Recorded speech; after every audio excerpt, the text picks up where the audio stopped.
Some beliefs are not worth taking seriously. The balance of my family has been a victim, and today, looking at the pieces of what my family cocoon looked like, I only have my eyes to cry. My name is Bethany, a 17-year-old Nigerian girl, and I will tell you my story. Before we continue with the story, do not forget to click on the notification button in order to get notified at every new video posted. Thank you. My childhood was pretty cozy. My parents had just gotten married and were both financially stable. Dad was a banker while my mom was in charge of human resources in a company in my hometown. And that was how 2 years after we moved into our new home, Mom conceived my little brother and sister, a twin pregnancy that brought a lot of joy to the house. Mom finally had the big family she dreamed of, and Dad was happy to be able to provide for us. In addition, we came from a family of fervent believers. We never missed a Sunday at church, in addition to other parish activities which kept our family together. Today I still remember the morning family praying sessions, the Bible reading before we got ready to go to school, and especially how Mom prepared us every Sunday to go to Mass with love. It was the good old days. But things went downhill when Mom had a high blood pressure attack. She was getting weaker and weaker. And at one point, her attending physician suggested that she spend 2 weeks in the hospital so that she could receive appropriate treatment. That's how Mom got hospitalized. During this time, it was up to Dad to take care of my little brothers and I. It is true that he used to help Mom around the house before, but this time he had to take care of the house and ourselves all on his own. But sometimes the responsibilities were so intense that he didn't have enough time to visit Mom at the hospital. I understood it since I was a witness to everything that was happening at home. But Mom was losing her patience more and more. In fact, Mom had imagined in her head that Dad had a mistress, and that's why he had less and less time to come and see her despite her illness. And instead of creating a space of dialogue between Dad and her, she immediately started to become hostile towards him, uttering insults and words that were difficult to bear, and it was her way of showing her displeasure and jealousy that gnawed at her more and more. And this is how a gap was dug between my parents. When Mom left the hospital, the climate of tension continued to exist between my parents. Mom kept being verbally disparaging. She criticized Dad on everything he did, yet he tried to do everything to give more of a hand at home, knowing that Mom was not fully recovered. But Mom continued to be so harsh with him verbally that it turned into harassment. Despite Dad's efforts, who wanted against all odds to establish dialogue between them, she didn't want to hear anything.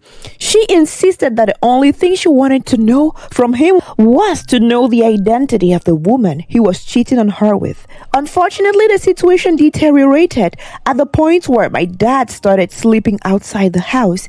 Every time Mom got into her tantrums, he would silently grab his car keys and wallet and head out to an unknown destination.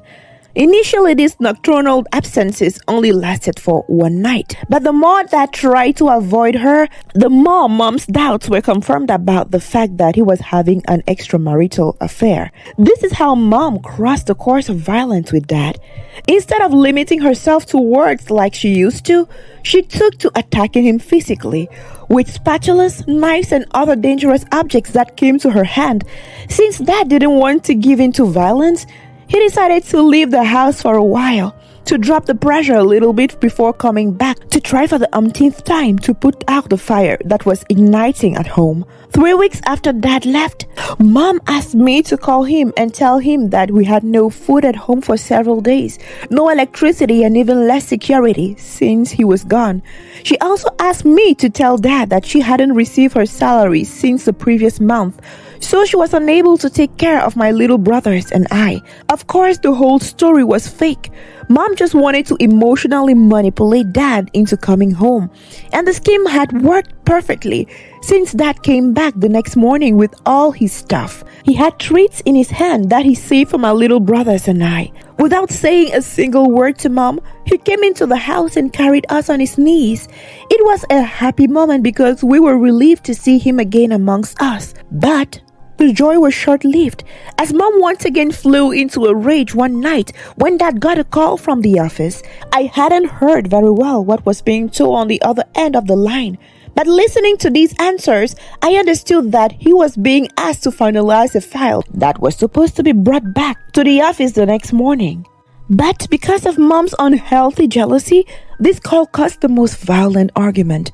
The offensive and shocking words reappeared, and Dad couldn't bear to see us cry anymore. He took his stuff and left once more. 2 weeks later, Mom couldn't stand not knowing where he was. So she asked me to call him again and tell him that I was sick and wanted to see him.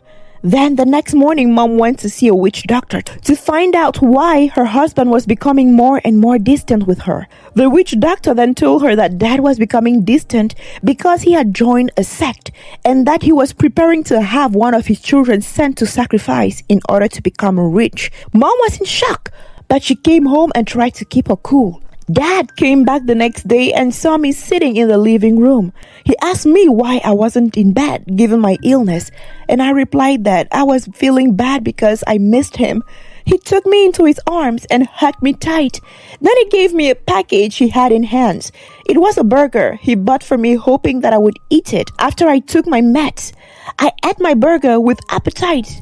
And the evening ended happily because Dad was there, so all of us watched a movie all together. And the next morning, when I woke up, I didn't feel well at all. I had a terrible stomach ache, and I was bloated. I was crying because I couldn't take the pain anymore. Seeing my symptoms, my parents immediately took me to the hospital so that I could be taken care of. After consulted by the doctor, the diagnosis was made. The doctor told my mother that I was suffering from food poisoning. Mom took the news badly because she made the connections between the prediction that the witch doctor had told her and the fact that it was my father who gave me the burger, and that caused my state of health. Once again, she flew into a rage, and in front of the doctor and all the hospital staff, she started insulting my father, calling him a murderer and a sorcerer. She openly accused him of trying to poison me in order to get rich. My father was totally lost by what was happening before his eyes. Already that he was totally broken by the emotional instability of my mother during the previous months, these new accusations came to give him a death blow. He couldn't take it, and this time when he left, it was for good. A few days later, when the matter calmed down, the doctor who consulted me asked to see my mother to have an interview with her. He explained to her that the fact that I had food poisoning did not necessarily mean that my father had poisoned me, but rather that the person who prepared my meal did not pay attention to the rules of hygiene, and that it was the germs in my meal that made my stomach to hurt, but not the existence of any actual poison. My mother was ashamed. She realized that not only her witch doctor was wrong, but she also had humiliated my dad in front of a whole hospital in an unfair way. By confiding in her friends about the mistake she had made, they also made her understand that she had pushed things too far by unfairly accusing my father of infidelity without giving him the opportunity to explain himself. Feeling that she had gone too far, she tried to reconnect with my dad and ask for forgiveness, but it was too late. He was far too hurt to come back with her. Dad asked her for a divorce, and that's how the little family broke up. Today, Dad continues to be extremely present in our lives. But one thing is certain, it will never be the same since we no longer live together. Mom has learned from her mistakes and now is trying to work over her unhealthy jealousy. But so far, she has never been able to find a man who loved her as much as Dad did.